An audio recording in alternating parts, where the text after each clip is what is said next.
y la niña nació en el 15. Qué bueno. Claudia, ahora escuchas el programa porque sabes que aquí empezó todo. Sí.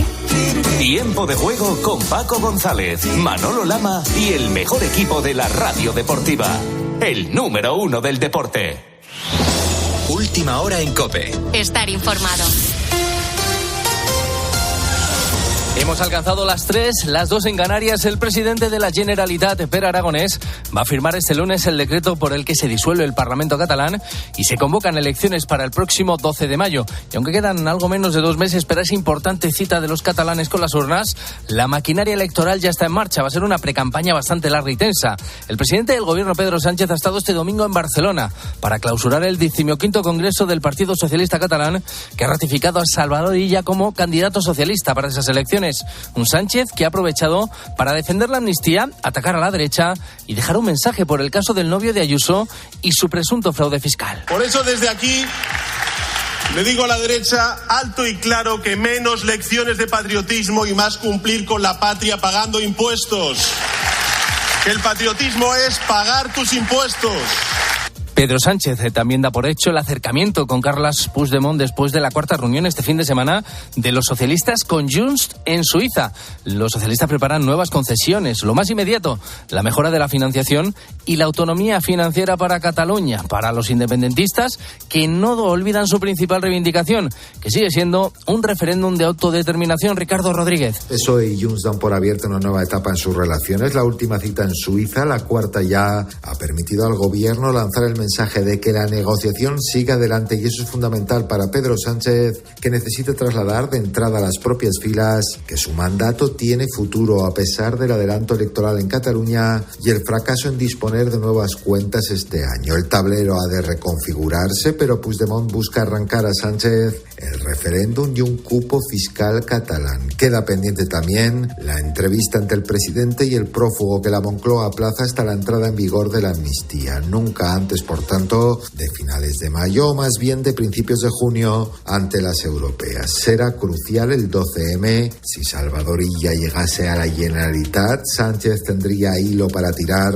y si los separatistas sumaran, deberán aguantar. Eso sostienen los socialistas. Por cierto, que desde el PSOE aseguran que la foto de Pedro Sánchez con Puigdemont no se va a producir hasta que no se apruebe de manera definitiva la ley de la amnistía, es decir, quedan como mínimo 2 meses. Por lo demás, 90 bomberos trabajan a esta hora para intentar estabilizar el incendio forestal originado por la quema no controlada de pastos a las afueras del municipio castellonense de Fanzara. Se espera que con la salida del sol y la vuelta al trabajo de los medios aéreos, ese incendio se pueda dar por controlado, como explica la presidenta de la Diputación de Castellón, Marta Barrachina. Vamos a ver que los trabajos que hagan durante la noche, y la previsión es que si todo va bien, pues mañana por la mañana ya se pueda proceder a esa estabilización. Los vecinos de Fanzara han tenido que pasar buena parte del domingo confinados en sus casas por la cantidad de humo que ha llegado al municipio, pero a última hora de la tarde las autoridades han dado permiso a esos vecinos para salir de sus casas. Con la fuerza de ABC. COPE. Estar informado. Y atento a este dato que te ofrece COPE este lunes. 4 de cada 10 adultos españoles tienen una enfermedad relacionada con el sueño. El tiempo medio para quedarnos dormidos es de aproximadamente 30 minutos. Ana Palacios. A casi la mitad de los españoles nos cuesta conciliar o mantener el sueño, y poco sabemos qué es lo que tenemos que hacer en esos casos. Me levanto y me voy un poco al sofá. ¿Y sabes lo que hago? Pues pensar desde el minuto 1 que me he levantado hasta que me acuesto, pensar lo que he hecho durante todo el día. Y eso también me ayuda. Efectivamente, si a los 30 minutos tumbado en la cama no has conseguido dormirte, lo mejor es que te levantes y hagas algo que te pueda relajar. El doctor Gómez Ibáñez es neurólogo especialista en el sueño de la Clínica Universitaria de Navarra. Si pasa 20, 25, hasta 30 minutos y no me duermo, pues lo mejor o levantarse, salir de la cama, hacer alguna cosa que a mí me relaje y me vaya a meter otra vez en sueño, ¿no? Estoy mucho tiempo en la cama sin dormir. El mensaje que yo envío a mi cuerpo es que en la cama no necesariamente voy a dormir, sino que voy también a estar tumbado. Hay que evitar las pantallas antes de irnos a dormir, porque a los 30 minutos que tardamos en hacerlo hay que sumar el tiempo que perdemos delante del móvil. El contador para conciliar el sueño se pone a cero cuando apagamos la luz. Tienes más información en nuestra web en cope.es. Ahora sigues escuchando La Noche de COPE con Adolfo Arjona. COPE. Estar informado. ¿Y tú? ¿Qué piensas? Escribe a Adolfo Arjona en Twitter en @lanochedearjona, en nuestro muro de Facebook La Noche de Arjona, o mándanos un mensaje de voz al 650 564 504.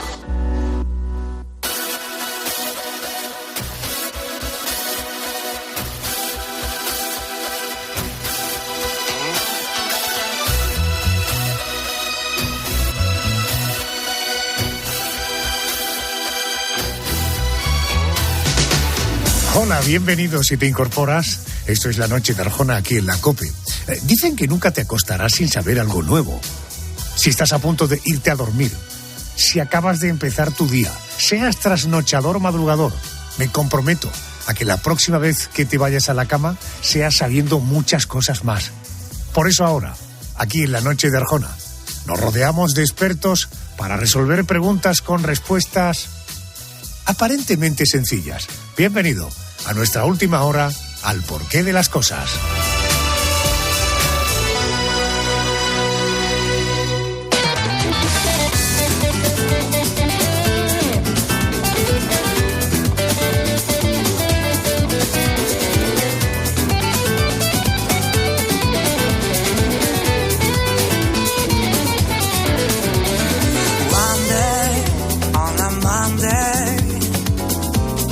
I will ride the subway from Bombay to Norway.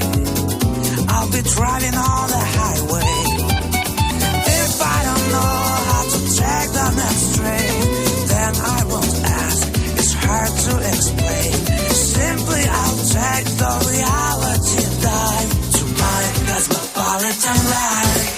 Oh my yeah, oh my oh, oh my yeah.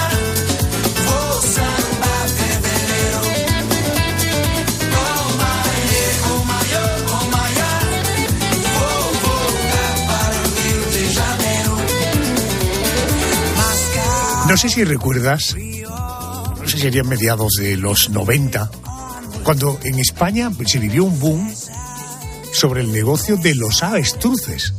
Entonces, hace 30 años, llegó a haber más de 1.000 granjas de avestruces repartidas por todo el país. Bueno, ese negocio vino a menos. Hoy apenas sobreviven unas pocas granjas en las que se crían estas aves, por cierto que no existen en España de forma natural. Carmen, cuéntanos algunas curiosidades sobre el avestruz, por favor. Pues, por ejemplo, que sus huevos son gigantes, miden unos 15 centímetros de alto. ¿Los que tienen o los que ponen? Los que ponen, que yo sepa. Y su peso llega a rozar los 2 kilos. Yo no los he probado, pero me han contado que su sabor es muy parecido al de la gallina, aunque la yema es bastante más cremosa. El avestruz come insectos, pequeños animales, pero también piedras e incluso arena. Por cierto, este ave tiene muy buena visión, aunque no ve nada cuando esconde la cabeza en la tierra. Oiga, ¿y eso por qué lo hace?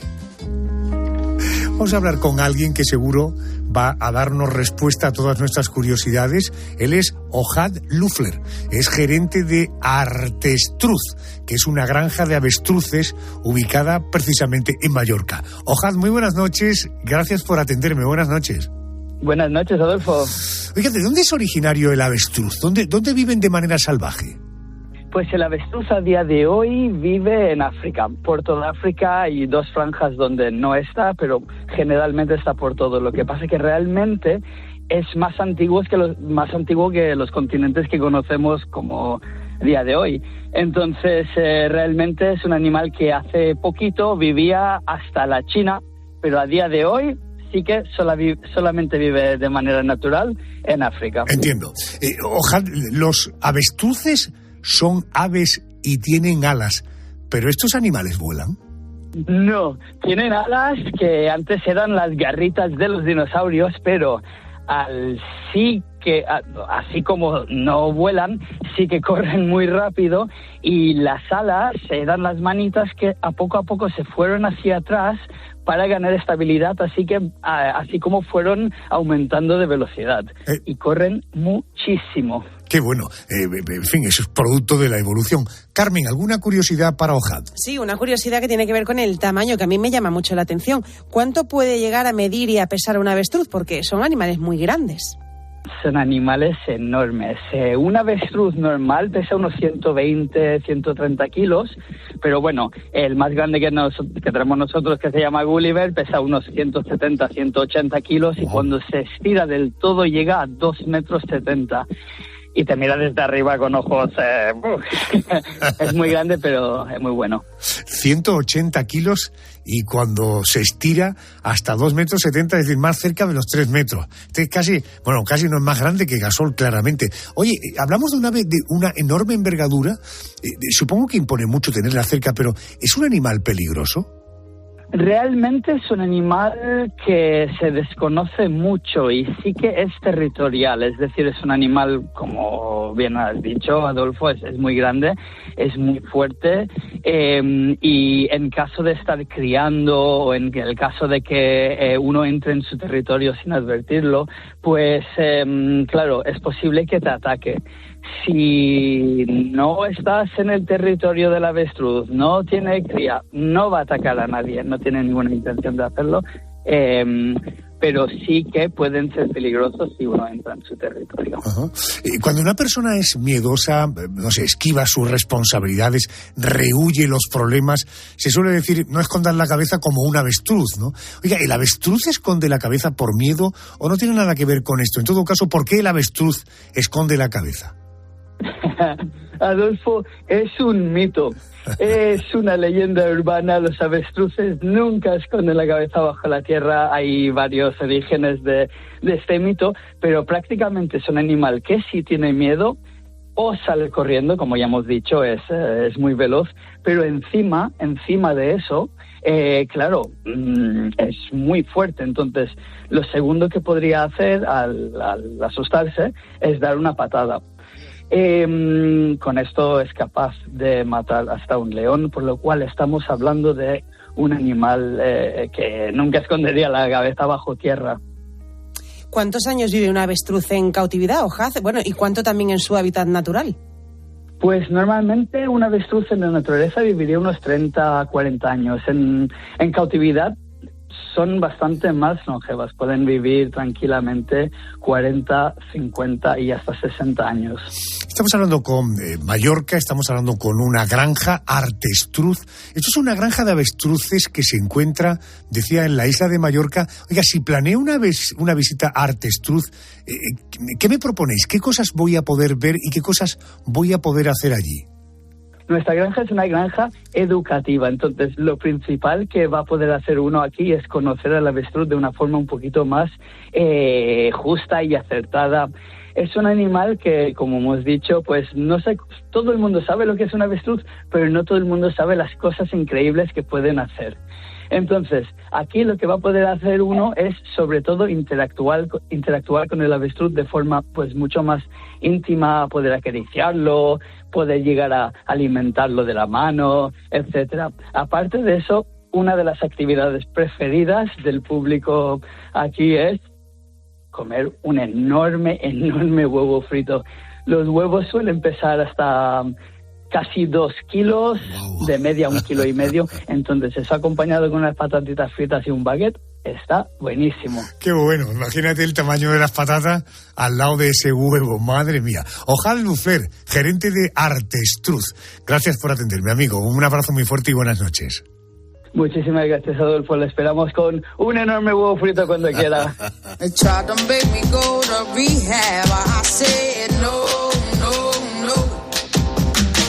I've been black, but when I come back, no. I ain't got the time, and if my daddy thinks I'm fine, they try to make me go to rehab. I won't go. I'd rather be at home with Ray. I ain't got 17 days.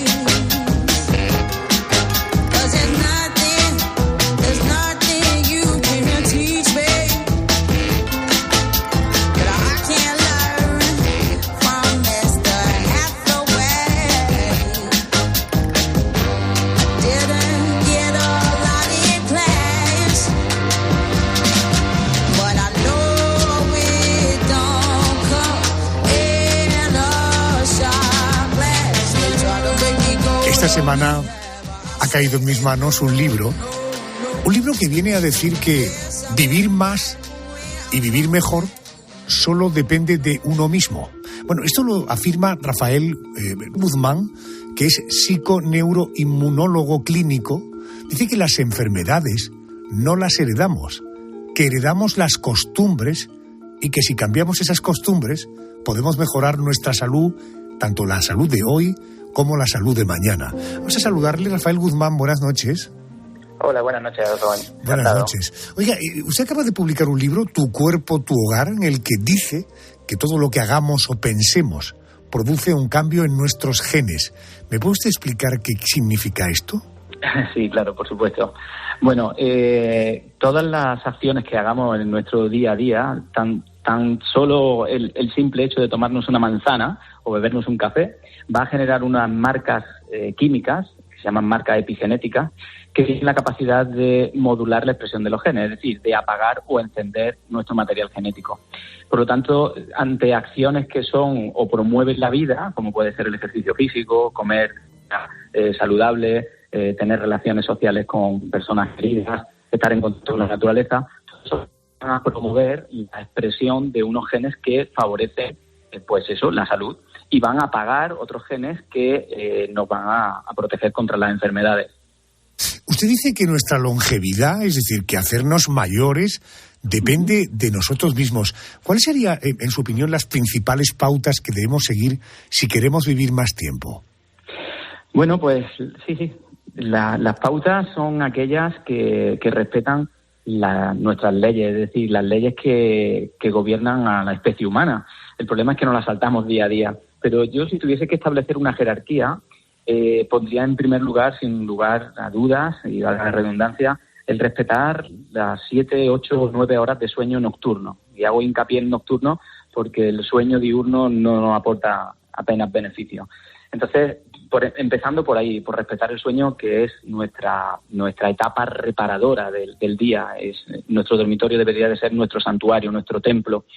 Eso es lo más anti-aging que hay, el dormir, lo que tenemos que dormir, bajo la influencia de nuestras sustancias naturales. Es decir, no estoy hablando de dormir bajo los efectos de un ansiolítico o de un antidepresivo, que bueno, a veces, en ocasiones son necesarios para restablecer un equilibrio o sacar a una persona de un estado de depresión o tal, pero deberíamos de buscar una ensoñación natural. Y luego, en segundo lugar, creo que está el respetar el biorritmo, es decir, nosotros los seres humanos somos seres fotoperiódicos, dependemos de la luz y la oscuridad. Por lo tanto, irse a la cama a las 3 de la mañana, pues es saltarnos una de las leyes más fundamentales, y eso por ello tributamos. Luego, el ejercicio físico y la alimentación, creo que son los 3 pilares básicos para mantener una longevidad joven, como yo digo, llegar a viejo joven. Señor Guzmán, hay muchos oyentes que a esta hora le están oyendo que son trabajadores nocturnos. Casi que les acaba usted de anticipar una condena en el sentido de que no van a llegar a mayores. Bueno, a ver, yo soy aquí un mero mediador de información. Los estudios científicos dicen que las personas que trabajan a turnos, es verdad que, bueno, pues ven un poco mermado a su esperanza de vida. Está incluso calculado. En los años que se establece está en torno a 4 o 5 años menos de esperanza de vida. Pero bueno, siempre, y en el libro lo cuento, siempre hay estrategias para paliar el daño que nos hace trabajar a turno. Como por ejemplo hacer ese cierto tipo de ejercicio físico, utilizar unas gafas que no filtren la luz azul artificial. En fin, hay herramientas que podemos hacer para paliar. Pero sin lugar a dudas, tenemos que ser conscientes que trabajar a turnos es ir en contra de nuestra naturaleza, y eso lo pagamos, por desgracia. Oiga, en su libro me ha parecido muy interesante una teoría que me ha parecido muy original. ¿Cómo afecta a nuestra salud los hábitos y la alimentación que tuvieron nuestros padres? Pero ojo, no solo cuando nuestra madre nos gestaba, sino hábitos y alimentación de nuestros padres incluso antes de que tuvieran planificado el concebirnos. ¿Cómo, en su opinión, cómo afecta a nuestra salud todo ese historial nutricional de nuestros padres cuando ni siquiera éramos un proyecto? Así es que estas marcas epigenéticas que le comento son heredables, es decir, lo que yo haga a lo largo de mi vida va a quedar reflejado en mi material genético, y si yo tengo un hijo, ese hijo mío va a heredar esas marcas, esas señales epigenéticas que lo pueden lo pueden predestinar a sufrir una enfermedad el día de mañana. Si mi hijo no adquiere buenos hábitos y borra esas señales, esas marcas, la posibilidad de que mi hijo enferme por culpa de mis hábitos es muy alta. Es el problema. Estas marcas epigenéticas, los estudios dicen que pueden llegar hasta 3 generaciones después. Por eso digo en el libro que si no lo quieres hacer por ti, hazlo por tus hijos y por tus nietos, porque son heredables. Leo también en su libro que dice, nuestro cerebro es tan traidor con nosotros mismos que nos engaña, que nos incita a elegir alimentos, por ejemplo, que tienen un índice calórico alto. Estoy pensando en patatas fritas. Si esto es así, ¿podemos engañarlo de alguna forma o simplemente tenemos que imponernos, hacer frente con fuerza de voluntad y decir, hasta aquí no cojo una patata frita más? ¿Esto cómo funciona? Bueno, pues a ver, yo creo que la mejor solución ante este problema es tener la información, que por eso me decidí también a escribir este libro. Cuando nosotros tenemos una información veraz, o al menos yo creo que se acerca a la verdad, con rigor científico, tenemos la posibilidad de tomar decisiones correctas. El problema es que la sociedad está carente de información, sobre todo de aquellos hábitos que se nos pasan por encima, por alto, ¿no? Todo el mundo sabe que fumar es malo y beber alcohol, pero luego hay muchos hábitos sutiles que nos marcan y que nos producen enfermedades, y es lo que quiero que los lectores entiendan. ¿Qué es lo que ocurre? Que nuestro cerebro tiene estrategias para obtener energía y ahorrar energía, porque el ser humano a lo largo de su evolución, en nuestra historia antropológica, nos hemos muerto tantas veces por inanición, por carencia energética, que nosotros hemos desarrollado toda una serie de, de circuitos de recompensa para recompensar al individuo cada vez que obtenga energía o ahorre energía. De ahí que cuando vemos un alimento que es muy rico en kilocalorías, ese alimento nos atrae porque para nuestro cerebro eso es supervivencia. Y cuando yo estoy tumbado en el sofá y tengo el mando del aire acondicionado en mi mano y no me tengo que levantar y no tengo que gastar energía para termorregular, o tengo un dispositivo electrónico que le digo, Alexa, bájame las persianas, y yo no me tengo que levantar, eso es un ahorro energético. Y mi cerebro me lo premia con placer, me lo premia con dopamina, me lo premia con beta-endorfina. Entonces somos adictos a la energía. Claro, eso se desarrolló en un marco que es totalmente distinto al que estamos viviendo hoy día. El problema es que en nuestro organismo hay una verdadera dualidad, hay una dicotomía muy grande. Vivimos con un cuerpo que se rige todavía por leyes ancestrales, pero vivimos en un mundo totalmente virtual. Entonces, ahí hay un conflicto entre el texto, que somos nosotros, y el contexto, que es el entorno que nos rodea. Pero el lector tiene que ser consciente que somos adictos a la energía y tenemos que hacer uso de este neocortes para tomar decisiones correctas y no caer en las psicotrampas que nos pone nuestro cerebro ancestral.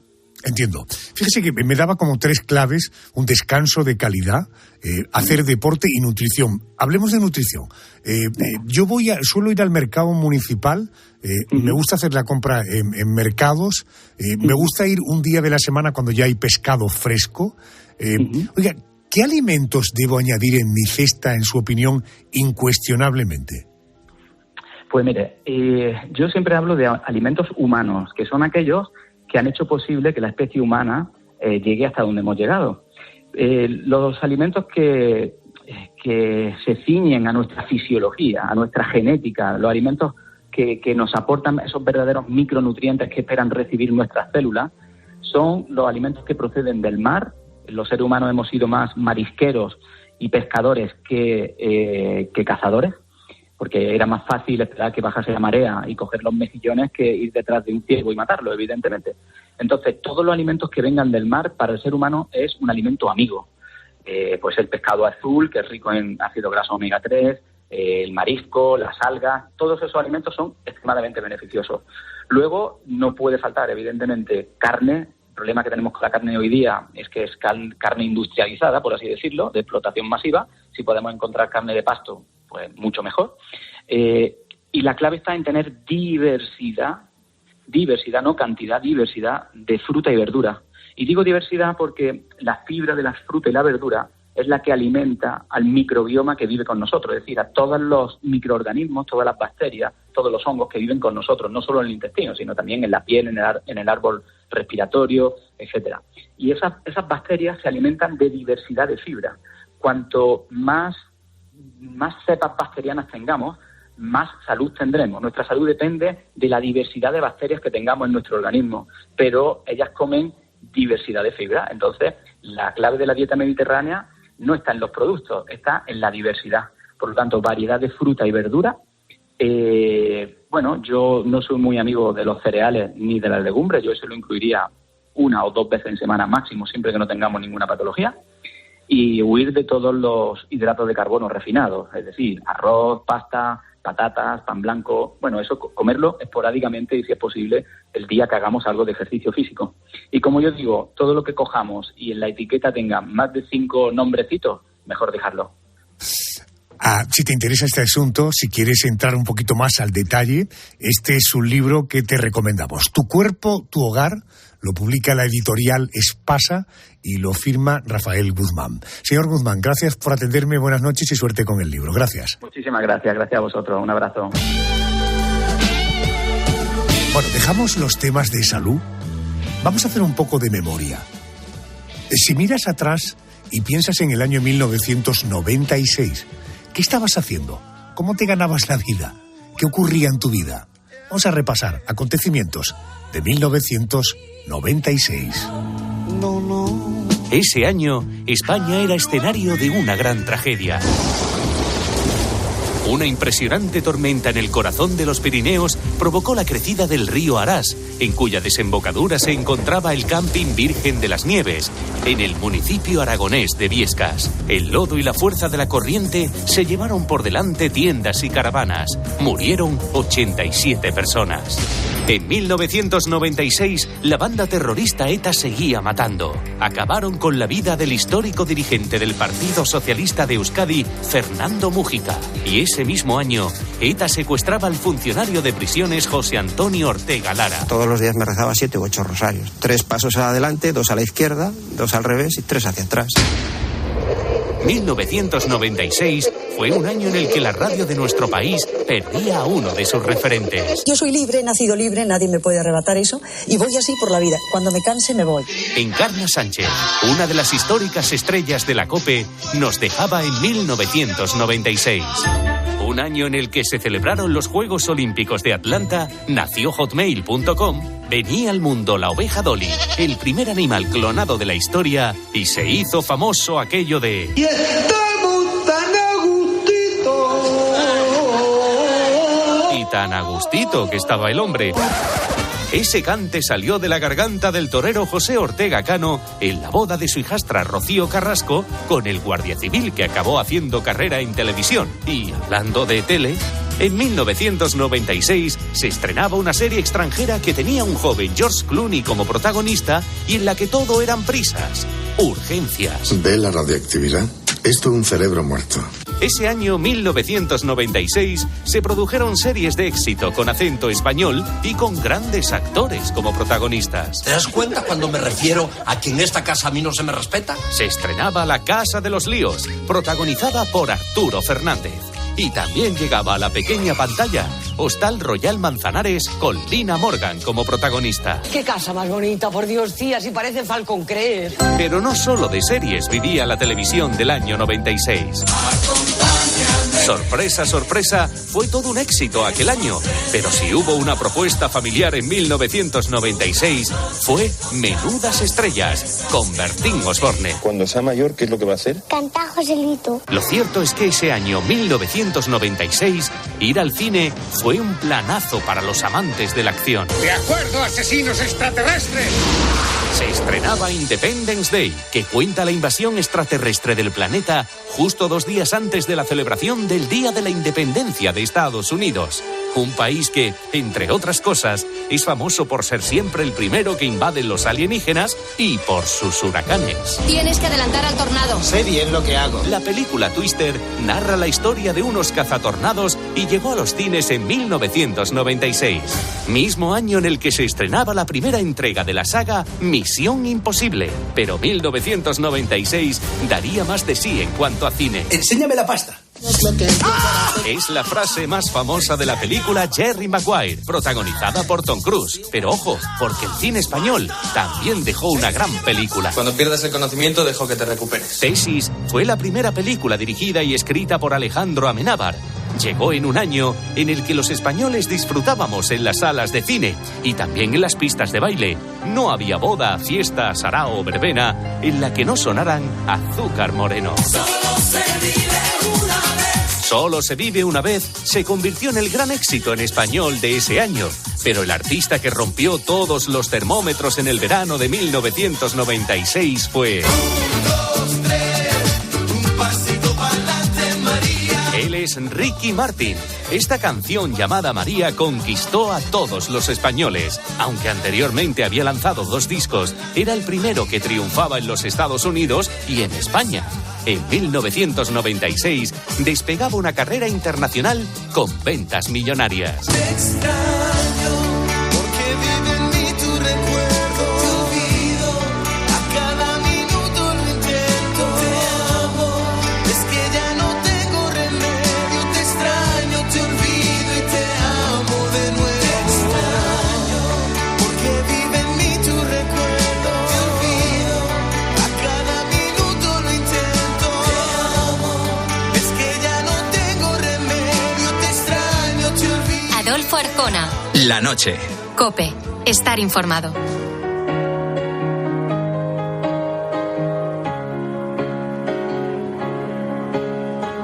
I will always love you, even when I say I don't. I will always see you, even when my eyes are closed. I'm certain of a lot of things, but with you, I've always known. I will always love you. I will always love you. I will always love you, even if you let me go. Trying to buy somebody to tell her, somebody come pass an umbrella. Fuck this bitch inside the teller. I had to take the call past the teller. Qué bueno, ¿verdad? Este mestizaje musical, qué bien suena. El disco de vinilo ha sido durante muchos años el soporte que todos elegíamos para escuchar música, pero con la aparición del disco compacto, el CD, el vinilo desapareció casi por completo. Bueno, desde hace unos años, la mayoría de grupos y de cantantes han vuelto a publicar discos en vinilo. Ahora este soporte musical, digamos que se ha puesto de moda. Y yo me pregunto, ¿tú sabes cómo se fabrica un disco de vinilo? Me atiende Gonzalo de la Maza, es responsable de planta de la fábrica de discos de vinilo Press Play Vinyl. Querido Gonzalo, buenas noches. Buenas noches, Adolfo, ¿qué tal? Oye, vamos a ver cómo se fabrica el disco de vinilo. ¿El artista graba el máster con las canciones que ha elegido para su disco? Ya sabe y tiene claro cuáles son las canciones que van a componer su disco. ¿Esto cómo os llega a vosotros? ¿En material digital? Quiero decir, ¿en qué formato? Sí, nosotros recibimos el material en formato digital, tanto de sonido como de la parte gráfica, de toda la parte de papelería, digamos, del packaging que lleva el vinilo, que también es importantísima dentro del producto. Vale, ya tenemos, por tanto, que nos llega a través de un soporte digital las canciones que van a componer el disco. Perfecto. Me dicen que hay una cosa que se llama placa metálica, que es toda esa información digital se pasa a una placa metálica que va a servir para imprimir el disco. Si esto es así, ¿me puedes explicar qué es esto de la placa metálica? Sí, bueno, en realidad se fabrica primero un máster, que puede ser de cobre o de laca, pero en todo caso es un disco plano, virgen, digamos, en el que se graban las vibraciones del sonido. El surco que tiene el vinilo son simplemente vibraciones del sonido grabadas sobre una superficie. Entonces es una punta, una máquina que acaba en una punta que vibra, graba esos surcos y con eso tenemos el máster físico, que, como decía, puede ser de cobre o de laca. Y una vez ya que tienes ese máster, lo sumerges en una solución que tiene, entre otras cosas, níquel, y una vez que ha secado, lo que consigues son esas placas metálicas que comentas que son los estampadores, que son el negativo del máster. Correcto. Entonces, en vez de surco, tiene relieve, y con ese negativo, al tener relieve, podemos prensar el plástico y sacar pues miles de discos. Claro, correcto. O sea, como tiene un relieve esa placa, en un plástico lo que podemos hacer son los surcos, que es precisamente como el proceso contrario. No tiene relieve, sino que lo que tiene es una hendidura. Lo he entendido bien, ¿no? Exacto. Se prensa el plástico con ese máster, digamos, ese molde. Una pregunta, Gonzalo, que a lo mejor es un poco ingenua, incluso un poco infantil. ¿De qué material está hecho habitualmente un disco de vinilo? Sí, es de PVC. Es de PVC. El mismo plástico que podría tener una tubería o un reloj de pared, pero realmente es PVC puro, no tiene ningún aditivo más que el aditivo que pueda tener el color del disco. En este caso es negro, pues el PVC, en vez de ser, porque el PVC puro es transparente, en vez de ser transparente, pues llevaría un aditivo para hacerlo negro. Pero por lo demás es puro PVC plástico. ¿Y cómo se consigue que un simple plástico tenga, primero, durabilidad y, en segundo lugar, la fidelidad del sonido analógico? Sí, realmente eso es una combinación química de resinas especiales que se ha demostrado que tienen sobre todo la definición, la capacidad de definición para que a un nivel microscópico se pueda leer perfectamente las vibraciones del sonido. Y por otro lado, pues el plástico en sí ya es un producto que dura, lamentablemente, como sabemos, cientos de años y que entonces, por tanto, pues el sonido pues dura mucho tiempo bien en ese formato. Qué bueno. Oye, antes existían, yo recuerdo, como 3 tamaños de discos de vinilo: el LP o el long play, el maxi single o el EP y el single. ¿Se siguen fabricando estos formatos? Cuando ahora un artista graba un LP con su trabajo, además del LP, ¿se hacen single y maxi singles? Sí, desde luego. Se fabrica en los 3 formatos. Nosotros fabricamos en los 3 formatos. Evidentemente el LP es el que más parte de la producción se lleva, pero tanto el single como el 10 pulgadas se siguen fabricando en diferentes gramajes y con muchísimos acabados diferentes. Vale, hablábamos antes del color, el color negro, y me dabas un apunte. Yo recuerdo haber visto discos de vinilo de múltiples colores, incluso algunos de ellos transparentes. ¿Cómo se consiguen estos acabados? Supongo que es un problema de tintada, y cuando es transparente es porque no se le ha puesto ningún tinte. Sí, realmente es así. El PVC puro es al ojo, o sea, es directamente como el cristal, aunque tiene un mínimo de punto ocre o amarillento, pero realmente es transparente, y después se le puede añadir de diferentes aditivos para poner diferentes colores. Y además se puede jugar, porque son pellets de PVC, son pequeñas bolitas de PVC, lo que nosotros después fundimos para hacer el disco. Entonces se puede jugar a hacer combinaciones de colores para conseguir además efectos en los discos, y que salgan, pues, que se crean combinaciones muy bonitas de diferentes colores con efectos marmoleados, por ejemplo. Ah, qué bueno. Se suele hablar del peso en gramos de un disco de vinilo. Por lo que he leído, suelen estar entre los, por favor rectifícame, 140, 180 gramos. Sí. ¿Por qué se debe tener en cuenta el peso del vinilo y cómo influye el peso en la calidad del disco? Sobre todo influye a la hora de que el disco sea plano. Antiguamente, cuando el disco de vinilo era prácticamente el único formato en el que se podía escuchar música, las ventas de vinilo eran una salvajada, las cifras eran enormes. Entonces, las fábricas no miraban tanto por la calidad muchas veces, sino por la cantidad. Entonces, lo que se acababa haciendo, por ejemplo, es, en vez de fabricar en 140, se fabricaba en 120 gramos, porque pues ahí se ahorraba algo, ¿no?, de coste. Pero al final lo que conseguías es que un disco fuera mucho más fino, y entonces era mucho más probable que se pudiera doblar. Y al final, pues un disco que se dobla es un disco que hace que la aguja pueda saltar y que dé problemas. Entonces, los 140 y los 180 gramos son gramajes que son suficientemente buenos para que el disco se mantenga plano. Vale, ese es el único objetivo, es mantener el disco plano el mayor tiempo posible. Eso tiene que ver con el gramaje y luego influye directamente en la calidad y en la durabilidad, ¿no? Eso es, y también es muy importante, incluso más importante todavía, para que se mantenga plano, el mantenimiento que le des al disco, que no lo tengas expuesto a la luz, al sol, que no lo tengas tumbado, que hay que tenerlo siempre en posición vertical en la estantería. Hay muchas cosas que hay que tener en cuenta para cuidarlo, pero sí, el gramaje influye mucho en la planitud del disco. Gonzalo, hablábamos al principio de la placa. Yo hablaba de la placa metálica esta que tú me decías, que era un poco como el máster.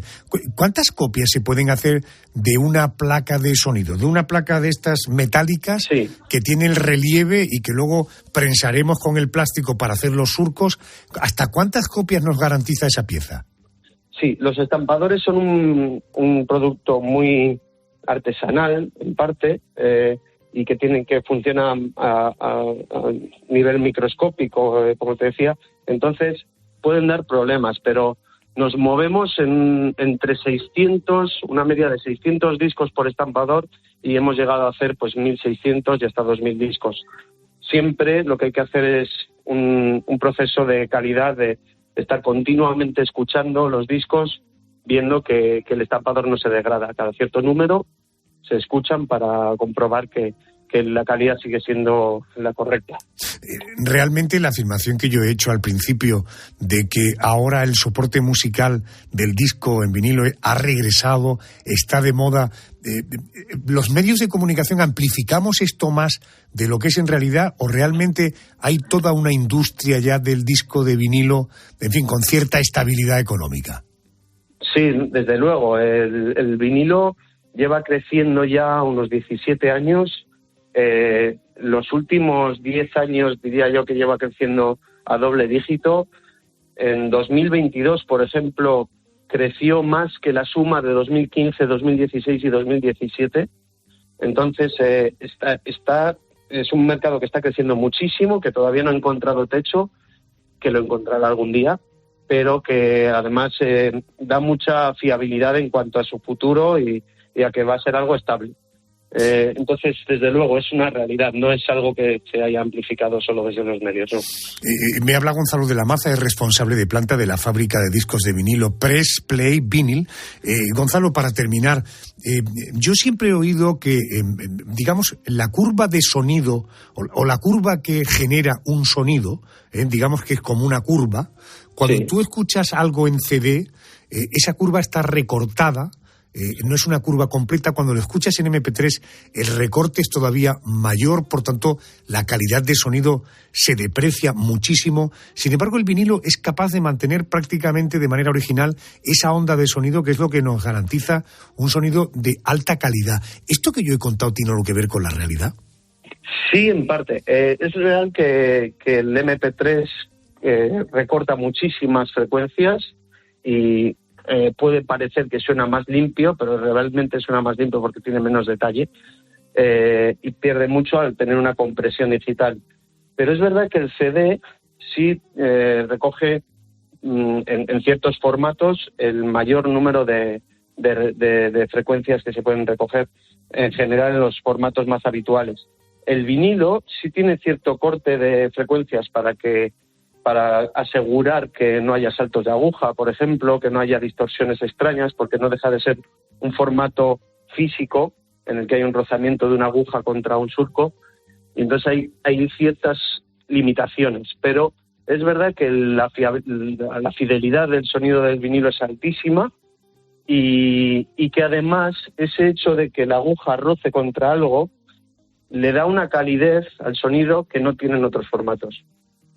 Vale, o sea, tú dirías más bien que el resultado final del rozamiento, el material, es lo que le hace como un sonido especial que lo diferencia del sonido digital, ¿no? Sí, tanto el proceso de fabricación, que afecta en parte al sonido, pero afecta en una parte buena al sonido, como la propia escucha, ese rozamiento de la aguja, cortan ciertas frecuencias agudas que le da un toque más cálido al sonido, más, digamos, acogedor, entre comillas. Correcto. Gonzalo, gracias por resolver todas estas curiosidades. Fijaros lo que hay detrás de la fabricación de un disco de vinilo. Gracias por atenderme y buenas noches. Muchas gracias a ti, buenas noches. Desde la misma altura de tus ojos voy manteniendo el alma comedida. El éxito no está en darse de a poco, tampoco en resolvernos la partida. En el hueco que va del hombro a tu cuello. Qué bonita copla de Vanessa Martín. De tus ojos es el título. No juegues si es que no vas a quemarte. No reces si la fe ya no te importa. Puedo adentrarte de lleno en mi vida,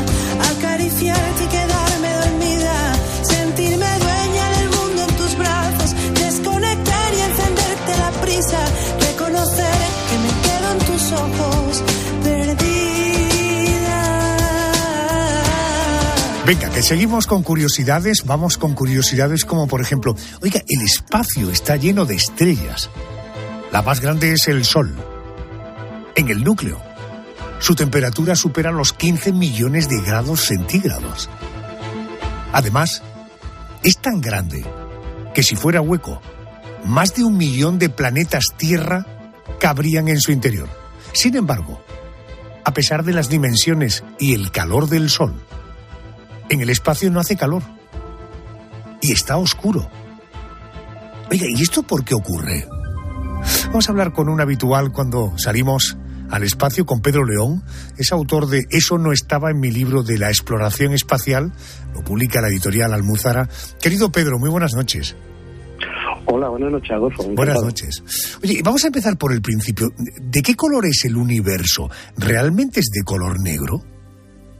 Bien, la verdad es que es una pregunta complicada, aunque parezca simple, pero es realmente complicada porque, claro, depende de lo que queramos tener en cuenta del universo. La mayor parte del universo está vacío, hay simplemente espacio vacío entre las estrellas y la galaxia, y se podría decir que la mayor parte es negro, o sea, es negro porque no hay nada, está todo oscuro, sin nada que iluminar, pero en principio, bueno, se hizo hace unos años un experimento, que es un poquito por sacar un poco alguna conclusión, por poder decir de qué color es el universo, se unió todas las imágenes de la galaxia y de las estrellas que conocemos, se mezcló en un programa informático, y al mezclarlo, la conclusión de ese programa es que la mayor parte del universo, es decir, mezclamos todos los colores de todo lo que emite luz, es color blanco un poquito marrón, es decir, blanco como un café con leche muy clarito. Es decir, básicamente podríamos decir, casi de broma, que el color del universo es café con leche, pero claro, eso teniendo en cuenta solo aquellas cosas que emiten luz.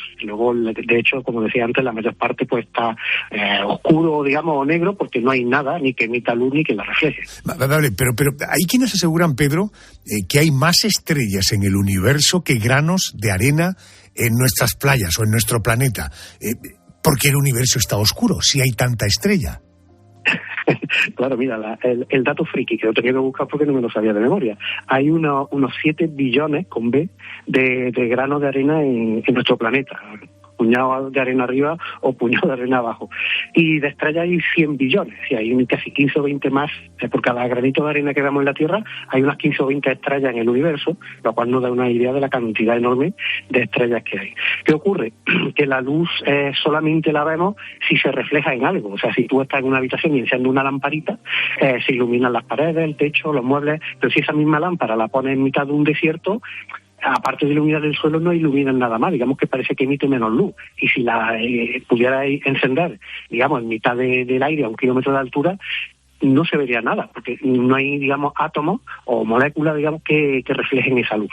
Entonces, en principio, el universo está oscuro, porque a pesar de la gran cantidad de estrellas que emiten luz, todas están muy lejos entre sí, con lo cual la luz que llega es muy débil de cada una de ellas. Si miramos a las estrellas que vemos desde la Tierra por la noche, son puntitos muy débiles que no nos iluminan, y el espacio entre las estrellas está vacío. Prácticamente hay muy poquitos átomos, hay prácticamente un átomo cada 10 o 15 centímetros cúbicos, es muy vacío, y entonces no hay nada que refleje esa luz. Entonces ese es el motivo por el cual el universo se puede decir que es de color negro, porque está tan vacío en todas partes que no hay nada que refleje la luz que emiten las estrellas. Te lo voy a complicar un poco más. Si el universo está oscuro por estas razones que me estás contando, ¿por qué los astronautas dicen que hay mucha luz en el espacio? Claro, porque también es una pregunta, una reflexión del astronauta con un poquito de trampa, porque hasta ahora los humanos pues no nos hemos alejado mucho de nuestro planeta. Entonces, cuando miramos el Sol desde la superficie, pues tenemos nubes, o hay niebla, o la luz, digamos, que se dispersa, digamos que la propia atmósfera que nos rodea dispersa la luz y no nos llega la intensidad al 100%. Claro, cuando sales de la atmósfera terrestre y te pones en órbita, pues el Sol, digamos, que brilla más porque nos llega tal cual se emite, no hay nada que produzca una pérdida de la luz, y además está en la propia Tierra, que el astronauta orbita en la Tierra muy pegada a ella, a unos 400 kilómetros de altura, y toda la luz que incide en la Tierra se refleja. Es decir, cuando tú estás en el espacio, estás recibiendo, tiene una enorme bombilla gigante, digamos, que es nuestro propio planeta, reflejando la luz del espacio. Así que por eso ves mucha claridad, porque tanto el Sol como nuestro planeta provocan que todo el entorno alrededor de nuestro planeta esté muy iluminado. Perfecto. Yolanda, yo acabo ya con el color y con el calor, mejor dicho, con la luz, y ahora tú, si te parece, habla un poco de temperaturas, sobre el frío o el calor en el espacio. Pues me parece estupendo, Adolfo, porque yo me he quedado impresionada con eso de que el espacio es de color café con leche, así que ahora quiero preguntar un poco por la temperatura del espacio, por el frío. ¿Qué temperatura hay en el espacio? Pedro, te pido que nos expliques qué significa esa temperatura y si esa temperatura permite algún síntoma de vida. Vale, pues la temperatura, como todo, depende de dónde nos encontremos. Si estamos muy cerca del Sol, por ejemplo, en la superficie, nos sentamos en la superficie del Sol, tenemos 6.000 grados, con lo cual es una temperatura muy agradable. Si estamos por Mercurio, por Venus, pues pueden ser 400 grados, 200 grados. Esos astronautas que hablábamos antes, cuando un astronauta está en el espacio, la parte de su traje que da al Sol se pone a más de 100 grados centígrados, a 120, 130 grados, calentada por la luz, por el calor del Sol. Y ese mismo traje a su espalda, donde no le da el Sol, puede estar a 120 grados bajo cero. Es decir, que depende mucho de la distancia. Si nos vamos, por ejemplo, hasta Plutón, pues Plutón ya está a más de 250 grados bajo cero. Y si nos vamos al espacio entre las estrellas, digamos lo que sería realmente la temperatura del universo, en un sitio donde no esté afectada por ninguna estrella cercana, pues la temperatura del universo son unos 270 grados bajo cero, o sea, muy cerca del cero absoluto, que es lo que se llama la temperatura mínima, que sería 273. El universo está solamente 3 grados por encima de la mínima temperatura posible, digamos, químicamente para el universo. Y bueno, y la vida, pues la vida dependería de estar en una zona que no esté ni muy fría ni muy caliente, y en un cuerpo selecto, una luna o un asteroide o un planeta, que permita, por su atmósfera o por su superficie, pues mantener una temperatura que permite a la química orgánica, digamos, desarrollarse, ponerse cada vez más compleja y en algún momento dar vida. Así, la vida solo se podría desarrollar ni muy cerca de las estrellas, ni tampoco ni muy alejada de las estrellas. 270 grados bajo cero, es muchísimo. ¿Por qué hace tanto frío en el espacio, Pedro? Pues porque precisamente el calor producido por las estrellas se pierde con la distancia. Como decía antes, cerca de los planetas está muy caliente, y conforme nos alejamos se va perdiendo la temperatura, porque digamos no hay átomos que la retengan. Si en alguna parte del espacio pudiéramos soltar muchas moléculas o muchos gases, se podrían calentar, pero al estar tan vacío, pues básicamente no hay nada que mantenga la temperatura, y digamos que el calor pues casi no llega, no se propaga, porque está muy vacío. O sea, básicamente las grandes distancias de las estrellas y lo vacío que está el espacio, pues provoca que las temperaturas sean tan bajas. ¿Y el espacio siempre fue así de frío? Bueno, cuando se formó el universo con el Big Bang, la temperatura creo que era de varios quintillones de grados. Unos poquitos millones de años después fue bajando conforme el universo se expandía, pero vamos, básicamente el 99,9% de la historia del universo ha estado todo el universo bajo cero, y cada vez, conforme pasen millones de años, se irá cada vez más enfriando hasta, digamos, llegar al cero absoluto, que uno de los destinos posibles del universo es que se congele y quede todo congelado a 273 grados bajo cero. Bueno, pues fíjate, Yolanda, la cantidad de cosas que hemos aprendido esta noche. Querido Pedro León, gracias por atendernos. Te mando un abrazo muy fuerte. Gracias. Pues muchísimas gracias, Adolfo. Buenas noches. ¿Cuál es tu percepción del paso del tiempo? ¿Eres de los que cree que pasa rápido o lento? Hagamos un sencillo ejercicio y recordemos noticias ocurridas una semana como esta, pero de hace justo un año. Así podrás valorar si tu percepción del paso del tiempo es lenta o rápida. Comenzamos nuestro ejercicio de memoria. Este viernes se cumple un año exacto de la que fue directora general de la Guardia Civil. Acuérdate, aquella que fue la primera mujer, María Gámez. Les he convocado para anunciarles mi renuncia como directora general de la Guardia Civil. Una decisión que he comunicado esta mañana al ministro de Interior y que he adoptado tras haber tenido conocimiento de que mi marido ha sido citado en el marco de un procedimiento judicial.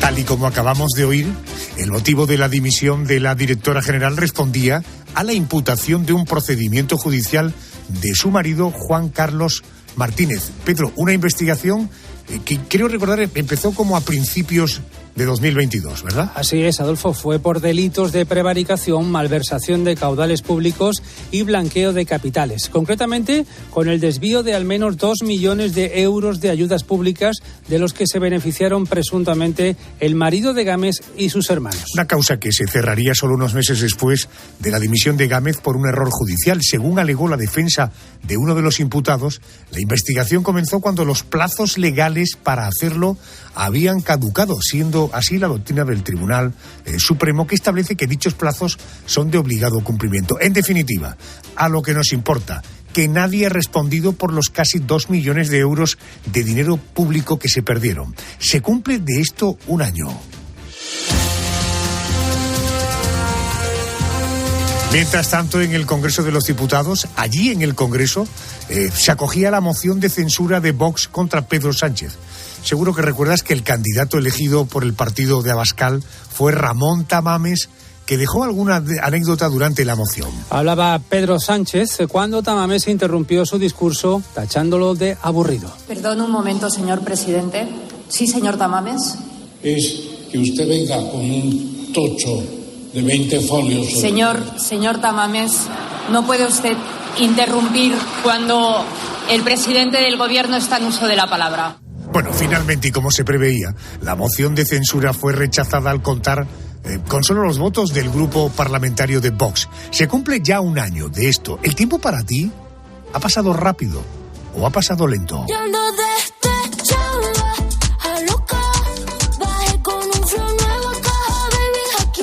Hace un año, Rosalía y Rauw Alejandro anunciaban su compromiso tras más de 2 años saliendo juntos. La pareja eligió su canción El Beso para dar a conocer la noticia.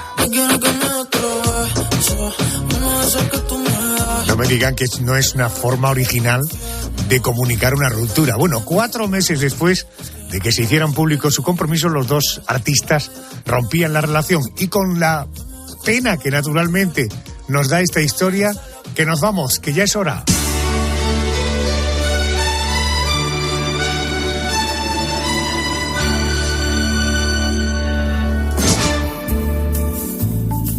Nos vamos nosotros, pero la radio continúa. Boletín de noticias, vamos a poner las calles con el Pulpo y luego el gran Herrera Carlos. Gracias por estar ahí. Si te apetece, dentro de una semana nos volvemos a encontrar. Gracias. ¡Feliz semana! I can't forget a trace of pleasure or regret. Maybe my treasure or the price I have to pay. She may be the song that summer sings, maybe the chill that autumn brings, maybe 100 different things within the measure of a day. Maybe the beauty or the beast, maybe the famine or the feast, may turn each day into a heaven or a hell. She may be the mirror of my dream, a smile reflected in a stream. She may not be what she may seem inside her shell.